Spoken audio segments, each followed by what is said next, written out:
The laughter started small, sharp, like needles in the quiet of the base canteen. A group of young recruits, still green, still untested, pointed at the tattoo wrapped across her forearm. All they saw was faded ink, lines of a trident crowned by a name. She never spoke out loud. They didn't see sacrifice. They didn't see loss. They saw something to laugh at. Probably got it at some biker bar, one of them muttered. She sat silent, fork halfway to her mouth, heart pounding with that same rhythm. It had years ago in a place she swore she had buried forever. She wanted to tell them that every line of ink carried the weight of brothers who never made it home, that each name was a story of courage, of blood spilled on foreign sand, of promises kept under fire. But the words stuck in her throat like glass. They couldn't know. Not yet. They hadn't stood ankle-deep in desert dust, with bullets tearing the air.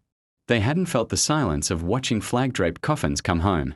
Her hand trembled, not from fear, but from the memory that never lets a warrior rest.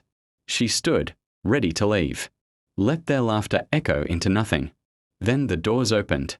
Boots struck the floor with precision, sharp as gunfire. And in walked the SEAL commander. The atmosphere shifted instantly.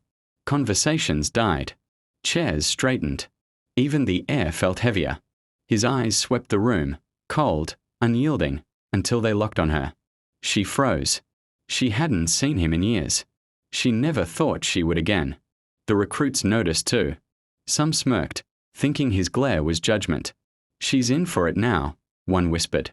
But then, something none of them expected. The commander stepped forward. His boots echoed like a drumbeat in the silence. And then he raised his hand. A salute. Crisp. Deliberate. Unshakable. The canteen went still. Forks frozen midair. Laughter choked into silence. Her chest tightened, memories flooding back, nights under gunfire. Missions whispered in secrecy. The commander's voice steady in chaos. She remembered the day the tattoo was etched.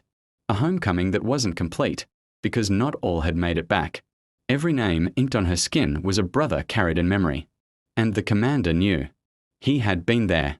He had seen her drag a wounded man to safety while shrapnel ripped into her shoulder. He knew.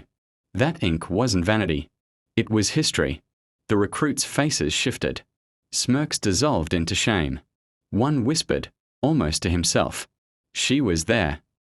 Finally, he dropped his hand. His voice cut through the silence. Respect is earned, not handed out by rank. And she's earned more than you'll ever understand. From the reminder that battles fought long ago still matter. That honor, once earned, never fades. When the commander walked out, the silence lingered. Even the air seemed to bow. Because truth doesn't need to shout. It just waits for its moment to be seen. And that tattoo, the one they mocked, became the mark they revered.